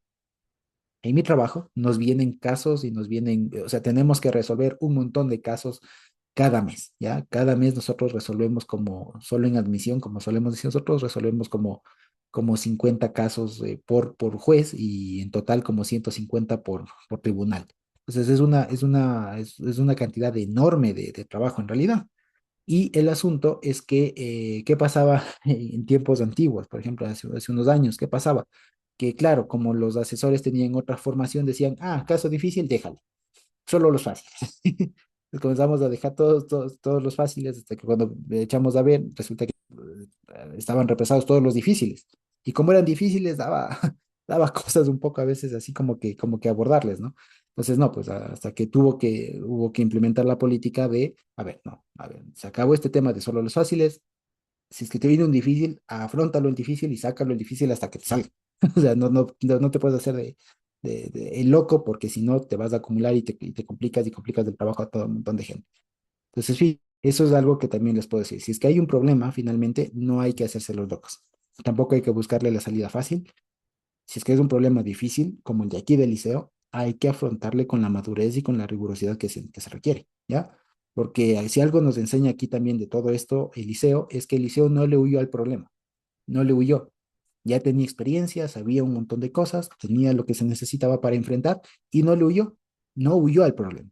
Supo cómo enfrentarlo y tomó, si se quiere, incluso el camino más difícil, que es dejarse asediar y confiar en el Señor, digamos, para que se ejecute todo ese milagro, ¿ya? O sea, lo más fácil no era. Lo más fácil era decir, ve, rey, mándame unas cuantas tropas porque vienen aquí y hay que pelear y yo voy a orar para que ganen las tropas. Ya, ¿no?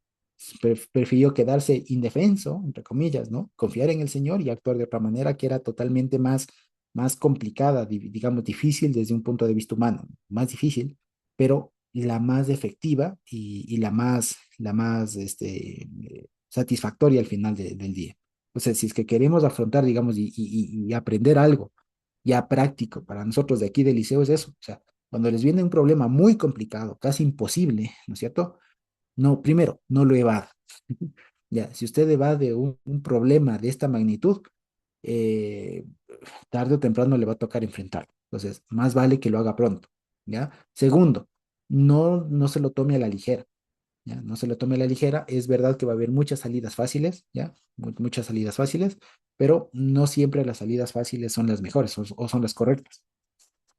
Y tercero, si ustedes quieren, siempre que surge uno de estos problemas, puede que haya, no digo en todos los casos, pero en la mayoría de casos hay un problema más de fondo, que es lo que generó este problema así urgente, este problema así latente, ¿ya? Entonces, es una buena oportunidad para analizar todo lo que está pasando y ver cómo se puede solucionar, incluso no solo el síntoma, ¿no es cierto? No solo lo urgente, sino lo que está de fondo, el problema real de fondo y tomar al toro por los cuernos.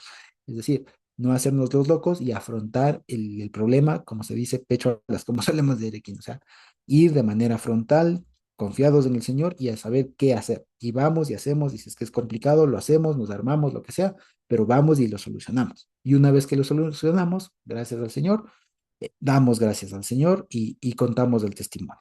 Pero lo que no puede haber, y eso sí les comento, y digamos que nos quede así como enseñanza, digamos, de esto, en el pueblo de Dios no puede haber estos problemas ahí, estos, como se suele decir, estos elefantes rosas en la habitación.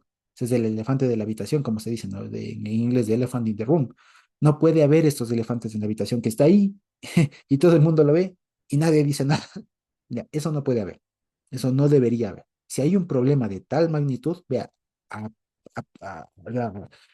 personas y se resuelva, pero no puede ser que alguien tenga un problema así de evidente, así de grande, así de impacto, de urgente, y hacerse loco, y no tomarle, sí, ya está ahí todo el tiempo. No, eso no puede ser, ¿ya? Hagamos la del liceo, es decir, de una manera muy sensata, muy prudente, muy madura, analizar todo, pedir ayuda si es necesario y abordarlo, afrontar el problema y solucionarlo. que si no solucionamos los problemas, al final del día y al final de la vida lo que vamos a tener es un montón de problemas ahí acumulados que tarde o temprano pasan factura.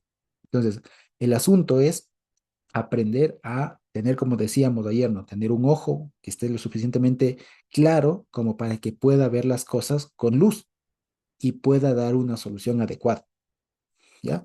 Porque a la final, como dijo el Señor Jesús, ¿no? En el mundo tendréis aflicción, en el mundo van a tener un montón de problemas, pero ustedes confíen, como aquí, como Eliseo, que el Señor ya tiene la solución. Pero eso significa que nosotros debemos también estar sujetos del Señor para que podamos después de ejecutar la solución, porque el Señor no va a venir Él a darnos haciendo las cosas, o no necesariamente todo. ¿Ya? Entonces debemos estar muy dispuestos a evaluar todo. Y como les decía ayer, esto de aquí, que a Eliseo parece que le daba así de una manera muy natural, ¿no? En realidad es el producto de mucho tiempo de dedicarse a cambiar la perspectiva y, si se quiere, a tener una perspectiva de resolvedor de problemas, si se quiere, ¿ya? Que de alguna otra manera todas las personas lo sabemos hacer en una otra medida. El asunto es, como les digo, a tener el ojo, los sentidos totalmente agudos, de tal manera que cuando se presente algún problema no le huyamos y más bien lo abordemos, lo afrontemos y lo solucionemos con la ayuda del Señor, evidentemente. ¿Sí? Eso básicamente. Entonces, por eso les decía, Eliseo me llama mucho la atención porque el hombre no se mosquea, no se paniquea, no pasa nada, le vienen a atacar, o sea, pasa un montón de desgracias, pasa un montón de problema tras problema tras problema y el hombre ni se inmuta. El hombre ni se inmuta, no pasa nada, a ver qué pasa, le revivo ya. Se murió ya, le revivo. A ver qué pasó, que se te cayó, le hago flotar. Ya, a ver qué viene, que nos vienen a acechar, que nos vienen a atacar, no te preocupes, ciegos y vámonos. Ya camine aquí, tal, tal, tal, se los matamos. No, devuélvalos. Explico. Y ya van a ver cómo sigue actuando más adelante, cuando incluso le amenazan de muerte y todo lo demás. Entonces, la importancia, digamos, y la trascendencia del testimonio de Eliseo, me quisiera transmitirles como lo pude ver en esta ocasión. Es así, una persona lo suficientemente madura que cuando le vienen problemas muy complicados, no se amila, no se debilita, no se deja vencer, no dice, uy, ahora sí, Dios mío, ¿y ahora qué haré? ¿No? Sino que es de alguna persona que son problemas duros, ¿ya? Son problemas muy complicados, pero no los evade. Los afronta con durez, con confianza en el Señor y sale adelante, ¿ya? Y fíjense ustedes, y que lo hace de manera oportuna, además, ¿ya? No es que dice, sí es importante, pero nada, ya mañana. No, lo hace además de manera oportuna. Entonces, siempre es bueno, y como les digo, más allá del milagro, como suele decir Alex, ¿no? Más allá de ver el milagro, que sí, el Señor ejecutó muchos milagros de acá, es también ver cómo es que operan, si se quiere, los milagros y cuándo operan los milagros. Y los milagros operan cuando hay algo que el ser humano no puede hacer. Pero hay muchas cosas que sí se puede, ¿ya? No necesitaba obrar un milagro para que Eliseo, ¿qué les digo? Para que Eliseo, digamos, forme el palo que finalmente botó el agua, ¿ya? No se necesitaba de un milagro para que Eliseo, le diga, calma, tranquilo, les vaya y les afronte y les diga, a ver, vamos, yo les guío. O sea, eso no requiere necesariamente una obra así divina que salga del cielo, no. Son cosas que corresponden también a los seres humanos guiados de mano del Señor, sí, pero que corresponden a nosotros. Y, como les digo, hay una forma muy, muy bonita de cuando se trabaja, ¿no es cierto? Porque, digamos, hay algunas formas de trabajar, si ustedes quieren, o por así decirlo. Hay tres, si ustedes quieren, ¿no? Hay una en la que solamente el ser humano se carga todo el trabajo, ¿no? Típicas frases de, por ejemplo, algunos hermanos que han llegado diciendo, esta iglesia la construí yo hice esta iglesia y cosas por el estilo. Bueno, claro, evidentemente está trabajando él. Luego hay otros episodios en donde Dios hace todo. O sea, no saben cómo viven, no saben cómo llegaron ahí, pero están ahí. Es obra, como uno suele decir, es pura obra y gracia de Dios. O sea, eso está vivo ahí porque Dios quiere que esté vivo, porque si de ellos dependieran, hace rato que se muere. ¿No? Alguna cosa así. Y después hay un tercer escenario en el que tanto Dios y los hombres, digamos así, caminan de manera coordinada, si se quiere, ¿no? Dios desde arriba y los hombres de acá en la tierra, y se arma estos ejemplos así de la manera de Eliseo, ¿ya? Dios está arriba y aparentemente aquí, fíjense, el que toma la iniciativa es Eliseo y parecería a primera vista, ¿no? Que Dios le va siguiendo la pista, ¿no? Le va obedeciendo a Eliseo, pero en realidad no, si lo vemos bien, es que Eliseo llegó a un momento, a un nivel de madurez, de saber que Dios le respalda y que él está en tal como con Dios, que él sabe lo que hay que hacer. Y Dios le autoriza y Dios le respalda en lo que él hace, ¿ya? Y esa es la tercera forma de enfrentar la vida, ¿ya? No una de decir solamente, Dios mío, haz tú, dame haciendo, ¿no? Sino en un momento en donde digamos, por así decirlo, ¿no? Como para cambiar el lenguaje, Señor, hagamos. Ya, a ver, tú haces lo que yo no puedo y yo hago lo que yo puedo, Señor, ayuda, vamos, ¿ya? Eso básicamente. Y es un modelo de trabajo, digamos, bonito. Es hermoso porque ahí uno ve digamos, el ámbito en donde Dios opera y el ámbito en donde nosotros operamos de mano del Señor. Y eso es lo bonito, ya les digo, no solamente decir yo hice todo esto para, yo hice, ¿no? No, tampoco decir, no, Dios hizo todo, sino más bien decir, eso es un trabajo que Dios guió, un trabajo que Dios permitió hacer de manera conjunta. O sea, aquí está tanto la guía del Señor como también la estrategia que Él permitió ver, etcétera. Y se tiene testimonios así, como finalmente como los de Eliseo. Fíjense que eso es algo muy, muy bonito, como les digo, ¿ya? Y a eso estamos abocados todos, ¿ya? A eso estamos llamados todos eventualmente. ¿Sí? A ser Eliseos, si se quiere en ese sentido. Como les digo, a adquirir experiencia de muchos lados, a aprender lo que más se pueda y en el momento en el que se presente un problema, saberlo afrontar de la mejor manera. ¿Ya? Puede ser un jefe tosco, puede ser un trabajo horrible, puede ser, no sé, una enfermedad muy grave, una situación financiera crítica, puede ser una pérdida, puede ser un montón de cosas. El asunto es que ante un imponderable de la vida, como se dice, ante estas cosas duras, difíciles de la vida, no nos agüitemos. No nos agüitemos, como se dice ahora, no nos debilitemos, no nos achiquemos, ¿cómo se dice? No nos paniquemos, no tengamos miedo, no nos quedemos así pasmados, sino que más bien lo analicemos, lo asumamos y lo enfrentemos y que de la mano del Señor salgamos adelante. Eso es lo más importante. Y que al final del día, pues podamos dar el testimonio de cómo Dios nos ayudó. ¿Sí? Eso es lo que más se aprende aquí ya de manera práctica, ¿ya? Que ya les digo, la obra, el obrar un milagro y todo siempre nos va a llenar así como de, Dios mío, Dios le cegó y todo lo más. Sí, pero detrás de eso hubo un trabajo previo en Eliseo que permitió que Eliseo obre de esa manera. Sí, explico, y eso es lo más loable, ¿ya? Entonces, y debo decirlo, o sea, la realidad nuestra es esa, es la de Eliseo, ¿ya? Estamos en un momento histórico incluso que con Ruach HaKodesh y todo lo demás podemos hacer mucho y alcanzar, digamos, este estado de coordinación, de vínculo con el Señor, de tal manera que se pueda hacer algo así. Y ya les digo, en los trabajos, en todo lado, yo les digo, y mi papá puede contar, y seguro muchos de ustedes pueden contar un montón de ejemplos en donde el Señor guió, el Señor estuvo ahí y las cosas se fueron dando de una manera que parecía imposible, que tal, tal, tal, tal, tal, tal, y salió la cosa, una cosa que era imposible y todo lo demás. Y así, ¿ya? Y así como hubo otras cosas, como les digo, en donde, y les cuento así. Y, por ejemplo, yo tuve dos casos, dos casos en mi trabajo. Hace unos años, cuando todavía era un poco más, más novato, tuve un caso muy difícil, muy feo, muy complicado.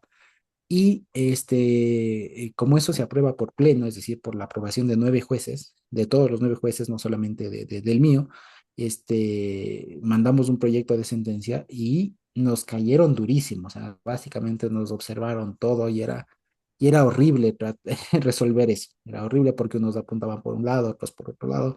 Era horrible.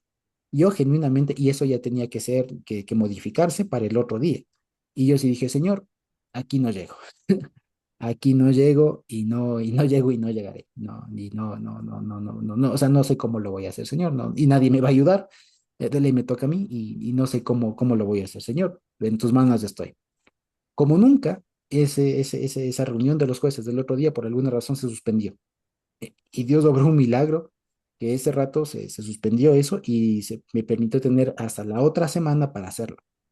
Entonces, fíjense que fue una cosa que yo dije, Dios mío, gracias, Señor, porque todo el mundo, o sea, no era para nadie más, esto era para mí. Gracias, Señor. Pero también me han pasado y recientemente me pasó que igual se complicó un caso que parecía fácil, nos llovieron observaciones, nos observaron hasta la coma y resulta que nos dicen, bueno, y esto es para mañana. Y el Señor no obró de esa manera, el Señor no obró suspendiendo igual la reunión, ¿no? El Señor más bien obró para que nos dio un espacio más bien para que yo pueda pensar, me aclaró las ideas, pude hacer la cosa y pude presentar y salió. Entonces, fíjense, Dios no siempre incluso obra de la misma manera dos veces, ¿ya? Dios incluso procura que a través de estos momentos en donde Él interviene, uno también adquiere experiencia para saber afrontar las siguientes veces que nos toque, ¿ya? Eso básicamente. Porque, dicho sea de paso, Dios tampoco está para huecos. Ya, Dios siempre nos da herramientas para que estemos cada vez más preparados para los siguientes momentos en los que nos toque intervenir o nos toque enfrentar algo difícil en la vida. Entonces, eso básicamente, ¿sí? Entonces, cuando veamos otra vez a la historia de Eliseo, a la vida de Eliseo, no la veamos solamente como decía Alex, ¿no? Una historia de sí, milagros poderosos por allá, sino que lo podamos ver de una manera mucho más técnica, si se quiere, mucho más metodológica, y se pueda aprender mucho de la vida de Eliseo, de cómo él actuaba. Fíjense ustedes, problema tras problema, problema tras problema. Que una viuda, que una mujer estéril, que se envenena la comida, que después llega un montón de gente y no hay comida, que viene un sirio leproso, después que se le cae el hacha, después que te quieren matar. Ya, imagínense, ¿no? Es una vida una tras otra, tras otra, tras otra. Ya, si ustedes quieren de problema tras problema tras problema. ¿Me explico? Entonces, fíjense, pero lo interesante de Eliseo es que no se inmuta, que a diferencia de Elías, él no dice, ya, señor, ya está cuándo. No, simplemente él ya sabía, hombre maduro, sabía cómo estaba la cosa y dice, sí, ya, a ver, esto se soluciona así, a ver, traigan pa, ta. Y así, y lo va solucionando. Fíjense, entonces nos da una sensación de paz, de tranquilidad y de seguridad, más que nada, de saber de que problemas difíciles tienen solución. Solamente hay que pensarle, hay que cranearle un poco, pedir dirección al Señor, confiar y actuar. Y se fue, ¿ya? Y como les digo, lo que sí no se debe hacer es, ante un problema así de difícil, hacerse loco. Eso es lo peor que se puede hacer. Siempre es mejor abordarlo, tenerlo ahí, orar al Señor, pedir ayuda, pedir consejo, lo que sea, y abordarlo y afrontarlo y salir adelante. Que eso es lo, digamos, que para eso, digamos, en pocas palabras, estamos en este mundo. Ya solamente en el cielo, cuando estemos con el Señor, allá ya no vamos a tener problemas, ¿ya? Pero mientras estemos acá, todo día tendrá su problema, todo día tendrá una complicación, algo algo que sale y tocará resolver. Ya, no todas serán fáciles, la mayoría serán cosas nuevas que no sabremos cómo resolver y nos toca salir adelante. Lo que sí, también les recuerdo, no estamos solos, siempre es bueno pedir ayuda dentro de lo que fuera posible a los hermanos en primer lugar, sino a alguien que sepa, etcétera, etcétera, etcétera. Y así, y saber que tenemos que salir adelante y nunca, nunca, nunca, nunca quedarnos con un problema. Eso es lo peor. Nunca quedarnos con un problema. Y problemas en general, o sea, llámese deudas, traumas, peleas, no sé, resentimientos, eh, todo lo que se llame problema. ¿Ya? Todo lo que se llame problema no, nunca es bueno taparlo así. Sí, ahí está así, pero no dejen más. No, es lo que hace más daño, es lo peor. Ya, si es que hay algo así, vea, tenga la valentía para cogerlo y afrontarlo y resolverlo. Y sí, y eso puede ser difícil, puede ser complicado, pero si no lo hace usted, ¿quién lo va a hacer? Sí, eso básicamente. Entonces, eso es lo que les quería compartir y no avanzamos más en el capítulo, ¿no es cierto? Porque toda esta historia de Ben Hadad y todo lo demás sigue ya, y digamos desde el inicio de una historia autónoma que culmina en el capítulo 7, o sea, que aborda todo el capítulo 7, y eso ya Dios mediante lo veremos la siguiente semana con este Vitan y con Anthony. Sí, entonces, si hasta aquí tenemos alguna pregunta, algún comentario, sería buenísimo saber.